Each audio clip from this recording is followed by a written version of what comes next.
nagkita namin. Bye-bye. Going ka din kinilasang? Wow. Earthquake! Earthquake! Go.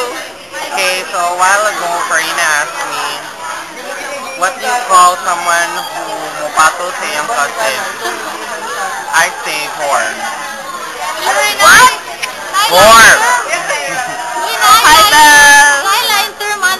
Na daw lain term. Na daw, Ito siya. Hi, Arya. Belated. na daw lain term, bitch. Oh. What? Bitch. Hi, Mike.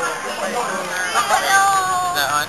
Okay, we're on our way to look for, well, we're on our way to look for something to eat. Get out of my frame, bitch.